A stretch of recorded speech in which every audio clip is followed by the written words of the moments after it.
Jambo wasikilizaji wapendwa wa Radio Kapi. Vichwa vya habari. Mjini Kinshasa, maduka kadhaa yanayokamilikiwa na wafanyabiashara wa Indo-Pakistani yalibaki ya kufungwa siku ya kwanza hii, kwani wafanyakazi wanashutumu kutoheshimiwa kwa kima cha chini cha mshahara SMIG kwa kifupi, kulingana na sheria ya Kongo. Jimboni Ituri, wanajeshi wa FARDC waligundua akiba ya silaha na risasi siku ya Mungu iliyopita katika kijiji cha Jingo, eneo la Jugu. Jimboni Lomami, baada ya mvua mkubwa iliyonyesha na upepo mkali uliokumba mji wa Mweneditu, radi ilimuua mtu mmoja na vitu vingi viliharibiwa. Urefu wa habari hizi katika toleo hili, na kwamba baki nasi mpendwa.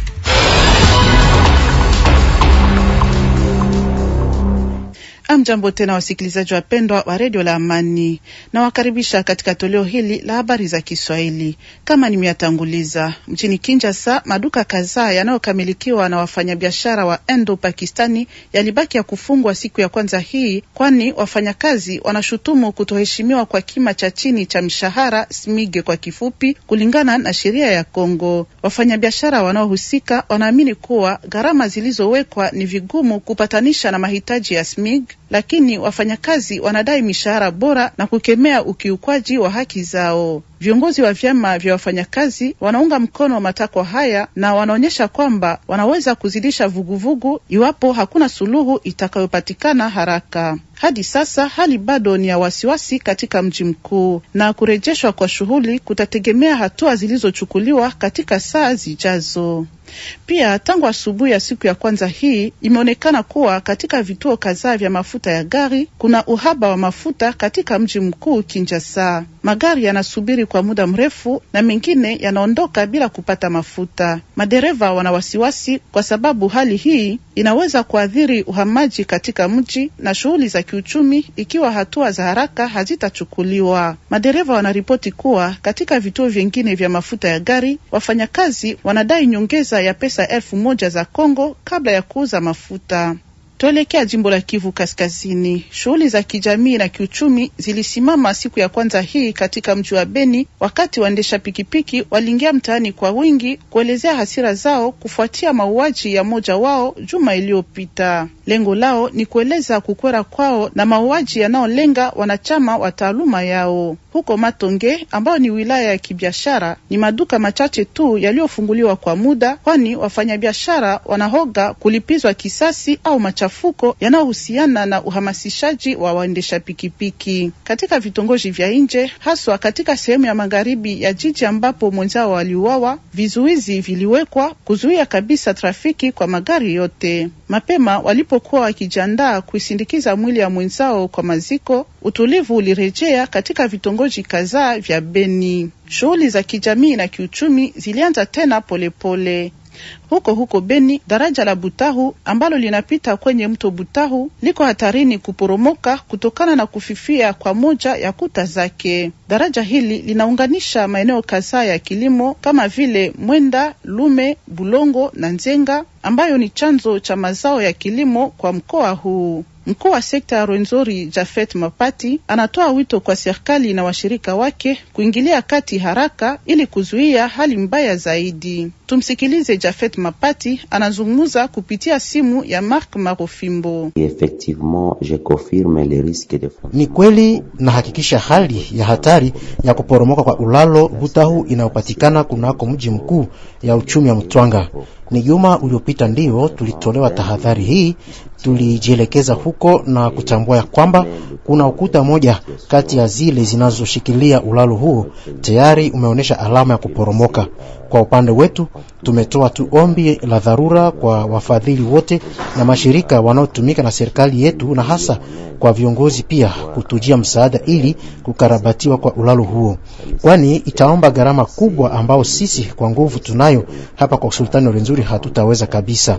Kwa sasa tumepunguza idadi ya matembezi juu ya ulalo huo kwa kuepuka kuporomoka kwake mapema sana, muda bado hayatimia.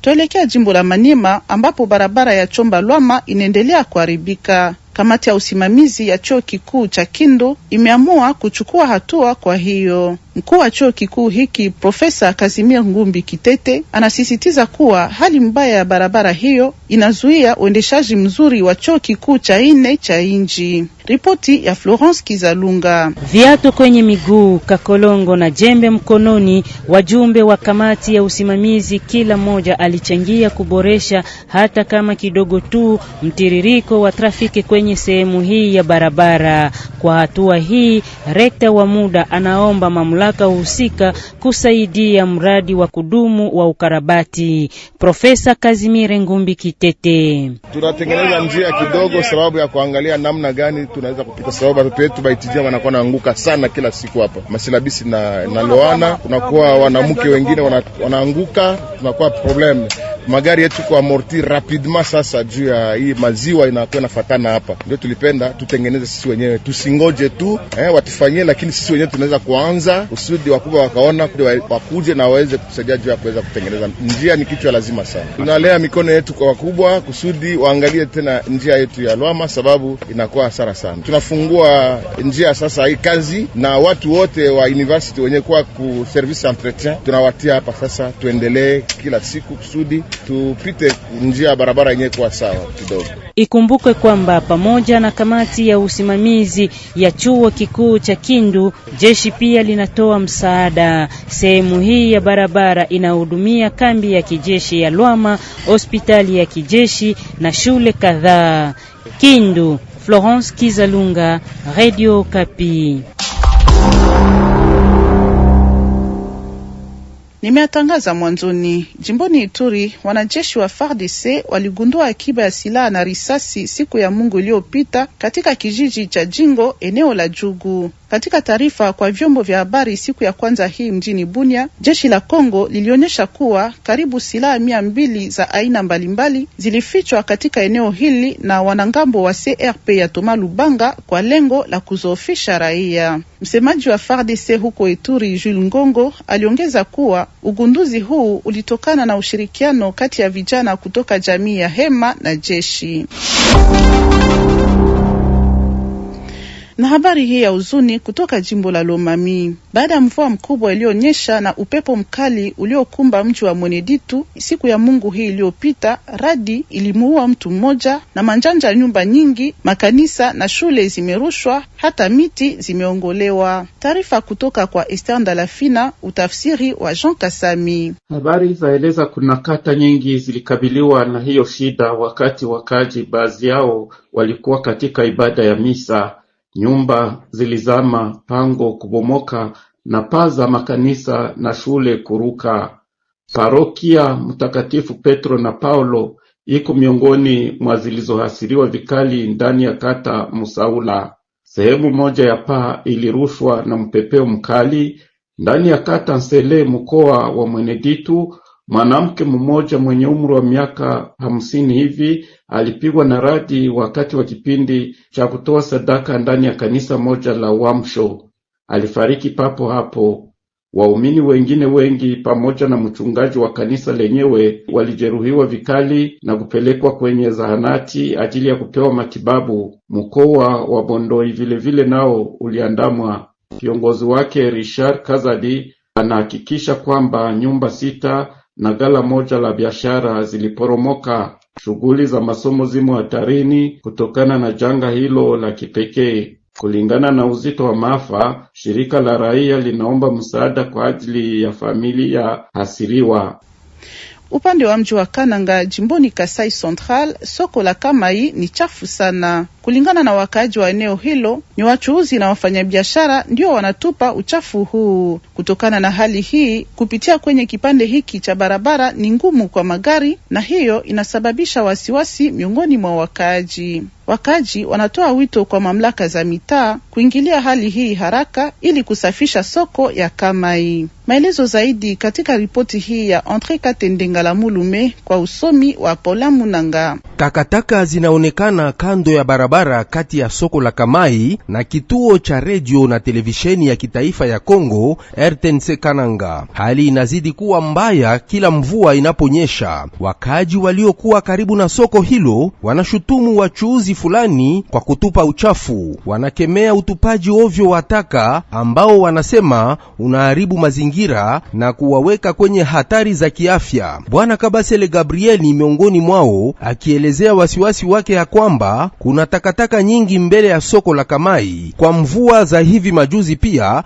kuna matope. Kwa upande wa msaidizi wa msimamizi wa soko la Kamai, huyu anatupilia mbali kiasi cha mashtaka hiyo. Anasema kuwa takataka zinazotolewa sokoni kwa kawaida hutupwa kwenye bonde maalum. Kulingana naye, ni wakaaji wa eneo hilo ambao wanakuja kutupa uchafu usiku. Hata hivyo, alifafanua kuwa tayari barua rasmi imetumwa kwa uongozi wa jiji kwa kuomba trekta isaidie kufanya usafi mahali hapo. Kwa sasa tufate sehemu ya pili ya toleo hili pamoja na mwalikwa wetu Rosalie Zawadi. Radio Okapi. Invité en Swahili. Mgeni wetu leo ni Kabingwa Bundia Paul, mmoja wa viongozi kwenye Wizara ya Kilimo na Usalama wa Chakula.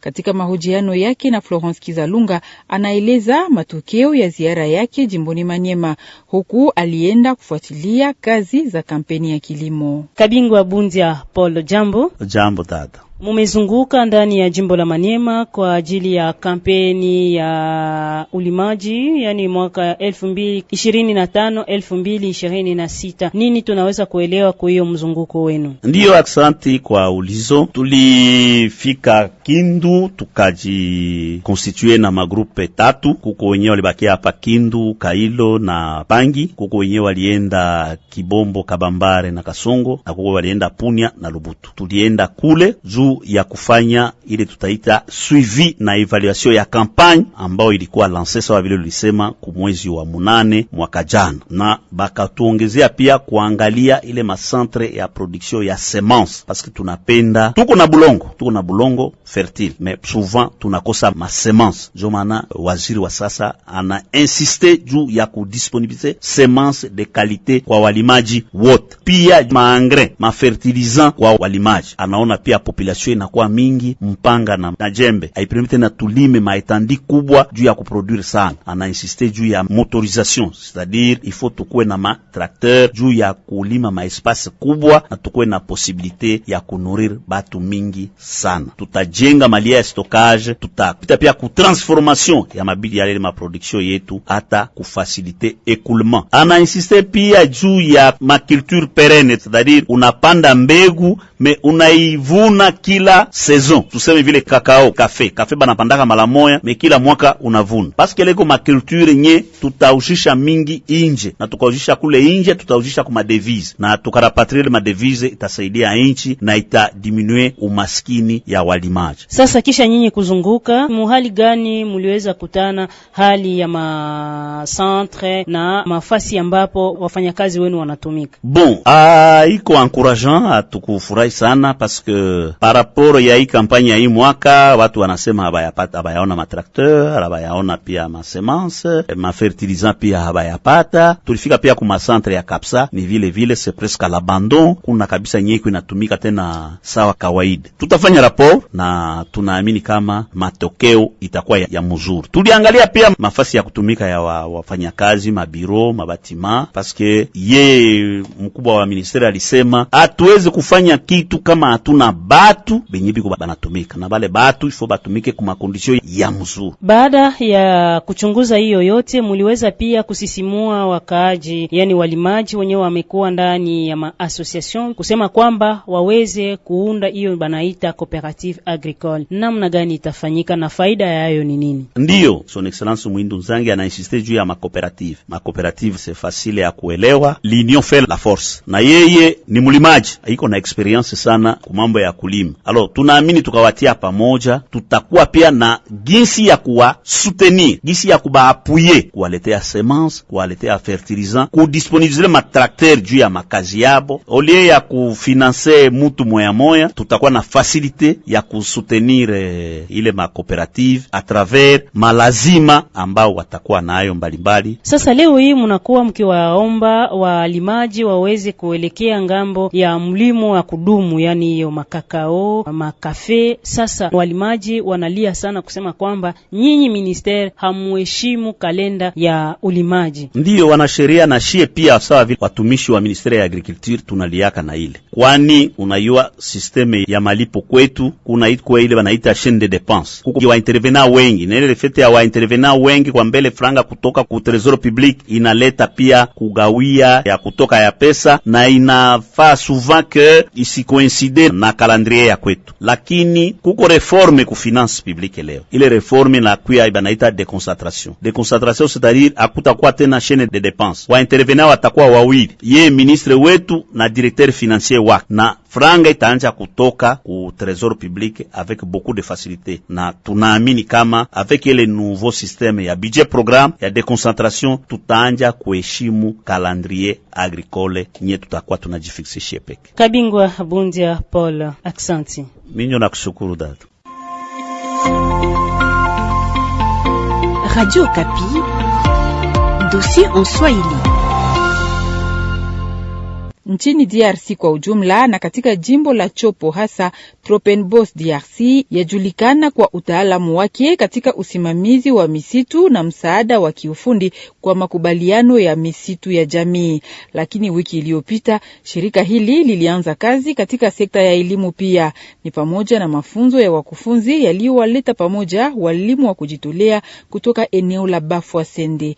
Kusudi ni kuzindua program kubwa ya kusoma na kuandika kwa wakulima. Maelezo zaidi na Jacques Mukonkole. Kwa upande wa mkurugenzi makamu wa Tropenbos RDC Charles Mpoy, kazi hii ni ya lazima kabisa. Juu namna gani tutalinda msitu au kusimamia vizuri biashara ya mashamba kama wakulima wenyewe hawajui kusoma wala kuandika mikataba inayowahusu. Kule mashambani, walimu wa kujitolea ndio watabeba ujumbe huu. Kwa mwalimu mtaalamu Jacques Masini, njia ya kufundisha lazima ilingane na maisha ya watu. Hapa haiko masomo ya watoto wadogo, hapana. Ni mafundisho yanayohusu haki za binadamu na mahitaji ya kila siku ya wakulima. Mtu kama unaenda kusoko, hauko tuna lazima kusema kama uwe na saki ya falanga, ifo kujua kuhesabia falanga, kwa sababu watu wengi wanapoteza mali, hata wanapoteza msaada yenyewe wangeweza kupata kwa sababu wako na ile blocage ya kukosa kujua kuandika, kusoma na kuhesabia. Donc naona kama ni lazima sana. Wale waliofuata mafunzo wako tayari kuanza kazi. Wakirudi kwenye vijiji vyao, hawatalazimisha watu, watazungumuza na wakulima ili kupanga masaa ya masomo kulingana na kazi ya mashamba. Mpango huu ni wa kuelewana na kuheshimu maisha ya vijijini. Kuenseignement formel kule fasonye walimu wanaleta mafundisho, ni kusema bitu yote mwalimu iko anajiimpose kwayo, tandiske huku kwa enseignement ya alphabetisation inaomba kunegocier avec ba apprenant. Tunarudia kule, tutaanja na procedure ya recrutement. Ile recrutement hatuwezi kuimpose mutu kufatana na demande ya population. Sa tutarecevoir ba kandida, tutaplanifie na bao masiku yenyewe tutakuwa na wafundisha na wakati tutakuwa na wafundisha, na madokima yabo iko mbalimbali kufatana na hii ya école primaire na wakati ya mafunzo, kwani wakati ya mafunzo yao mingi ni après midi. Tukumbushe kama mafundisho haya ya kusoma na kuandika yatadumu kwa muda wa miezi 9. Ni kazi ya muda mrefu inayoonesha kama kwa Tropenbos kulinda asili haiwezekani kama wananchi wenyewe hawajapata mwanga wa elimu. Muji Kisangani, Jacques Mkonkole, Radio Okapi. Mwisho wa habari. Asante kwa kutufata.